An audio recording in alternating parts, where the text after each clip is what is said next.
Assalamualaikum warahmatullahi wabarakatuh. Selamat datang di channel Mutiara Kehidupan, channel yang menyajikan kisah-kisah menarik dan juga menginspirasi. Kali ini kami akan membawakan sebuah cerita yang berjudul Kisah Anak Durhaka Kepada Orang Tua Karena Istri. Begini akhirnya.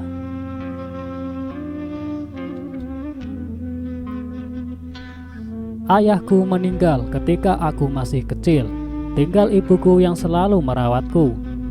Beliau bekerja sebagai pembantu rumah tangga sehingga mampu membiayai hidupku.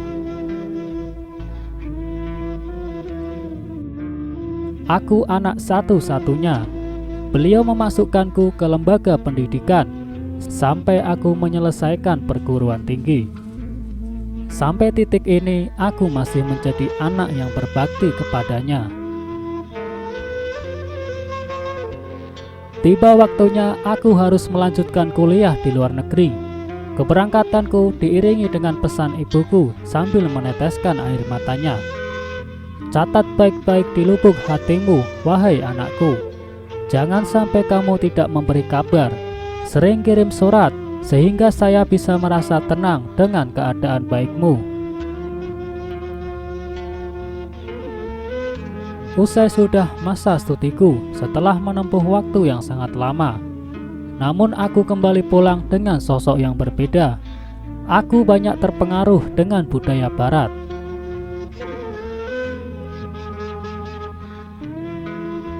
Saya mulai memandang miring aturan agama, diliputi dengan semangat materialisme yang hanya mendambakan harta dan harta. Saya mendapat pekerjaan dengan salari tinggi. Mulailah saya tertarik untuk menikah. Sebenarnya ibuku telah menawari aku untuk menikah dengan wanita yang baik agamanya, sopan dan menjaga kehormatan. Namun aku tolak, dan aku hanya mau dengan wanita kenalanku, wanita kaya nan cantik jelita. Saya punya mimpi untuk memiliki kehidupan model aristokrasi menurut istilah mereka. Setelah menjalani hidup berkeluarga selama 6 bulan, mulailah istriku membuat ulah sampai membuat ibuku marah. Sampai suatu saat ketika saya masuk rumah, tiba-tiba saya mendengar tangisan istriku. Spontan aku tanyakan tentang sebabnya. Istriku malah mengancam, pilih saya atau ibumu yang tinggal di rumah ini. Saya sudah nggak sanggup tinggal bersamanya. Spontan aku jadi seperti orang gila. Aku usir ibuku dari rumah. Di saat puncak kemarahanku, keluarlah beliau sambil menitikkan air mata.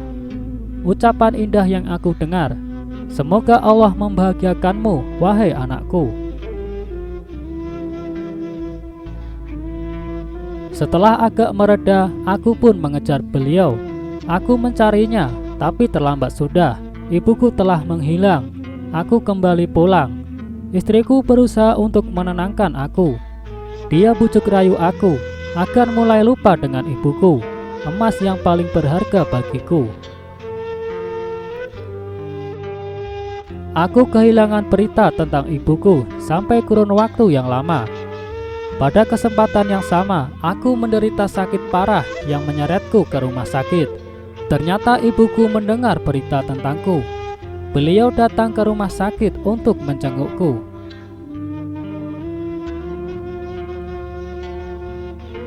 Ketika itu istriku yang menemaniku. Melihat kehadiran ibuku, dia mengusirnya sebelum sempat menemui anaknya. Anakmu tidak ada di sini. Apa yang kamu inginkan dari kami? Menjauhlah dari kami. Ibuku tertatih kembali tanpa sempat menemuiku. Keluarlah aku dari rumah sakit setelah opnam dalam waktu yang lama. Hanya saja sekarang kondisiku berbalik. Aku kehilangan pekerjaan dan rumah. Utang pun mulai bertumpuk. Semua itu disebabkan istriku yang selalu menuntut materi dan materi. Sampai di puncak kesusahan, si cantik istriku mulai tidak betah. Karena kamu sudah kehilangan pekerjaan, harta, dan posisimu di masyarakat. Mulai saat ini aku tegaskan di hadapanmu, ceraikan aku. Ibarat petir yang menyambar kepalaku, aku pun mentalaknya. Namun di balik ini muncul hikmah yang besar. Aku mulai terbangun dari keterlenaan. Aku pun pergi tak tentu arah. Tekadku hanya satu, bisa kembali ke ibuku. Aku harus cari ibuku. Sampai akhirnya aku berhasil menemukan beliau. Tahukah Anda di mana beliau? Di Yayasan Penampungan Orang Tidak Mampu. Beliau hidup dengan sedekah dari para ahnia, orang mampu. Aku menemui beliau. Ternyata beliau tak kuasa menahan tangisnya. Wajahnya mulai pucat. Tak kuasa aku menatap beliau. Selain langsung aku rebahkan diriku di pangkuan beliau. Sambil menangis terisak-isak. Kami menangis hampir 1 jam.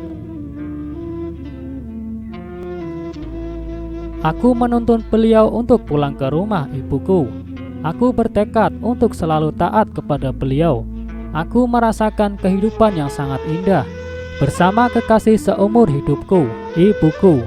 Semoga Allah menjaganya. Aku memohon kepada Allah agar selalu menutupi kesalahanku dan menjadikan aku bebas dari masalah. Diterjemahkan secara bebas oleh Ustadz Amin Nur Bait dari buku Abnaun Yu'adzibuna Aba'ahum, halaman 26-28, karya Syekh Khalid Abu Saleh, terbitan Darul Waton.